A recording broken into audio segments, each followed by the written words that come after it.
बात वर्षों पुरानी है। किसी गांव में एक कंजूस सेठानी रहती थी जिसके दो बच्चे थे, एक लड़का और एक लड़की। सेठानी का पति हमेशा कारोबार के सिलसिले में बाहर ही रहता था। सेठानी के गांव में भी इतने जमीन ज्यादा थे कि वो उनकी देखभाल अपने बतेदारों के द्वारा करवाती थी। सेठानी इतनी कंजूस थी कि पति जितने भी पैसा दे वो उसके सारे पैसे ब्याज पर लगा देती थी। इसी तरह वर्षों बीत गए। कुछ दिन के बाद उसके बेटे की शादी हो गई। चांद जैसी बहू पाकर पूरा घर खुश था। बहू अपने सेठ ससुर की लाडली थी। वो जो भी मुंह से निकालती सेठ अपनी पत्नी से कहकर पूरा करवाता था। कुछ दिन इसी तरह चला। कंजूस सेठानी को यह बात हजम नहीं हो रही थी। फिजूल खर्च से उसके दिल की धड़कन रुकी जा रही थी और वो सेठ के बाहर जाने का इंतजार करने लगी थी।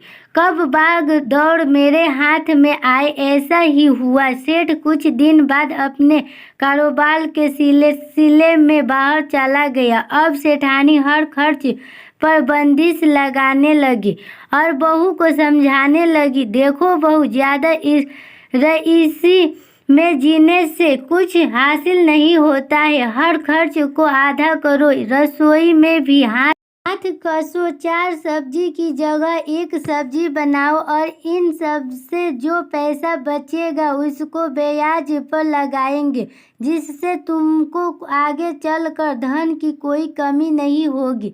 पर हाँ, एक बात, ये सारी बातें अपने ससुर को मत बताना। वो जब रहेंगे तब कुछ दिन मन की खा पी लेना। यह सुनकर बहू शांति से सर झुका दी। धीरे धीरे वक्त बीतता गया।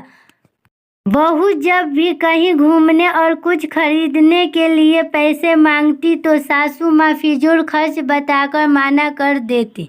बेचारा बेटा भी माँ के बातों का उल्लंघन नहीं कर पाता था। कुछ समय बीत गया। एक दिन अचानक सेठानी बीमार पड़ गई और ठीक तरह से बोल पाने में भी असमर्थ हो गई। तब उसे लगने लगा कि शायद ये मेरी आखिरी घड़ी है। वो किसी तरह बेटे को बुलाई और गांव के कुछ लोगों को बुलाने कही। सभी लोग दौड़े आए कि पता नहीं मालिकिन को क्या हो गया है।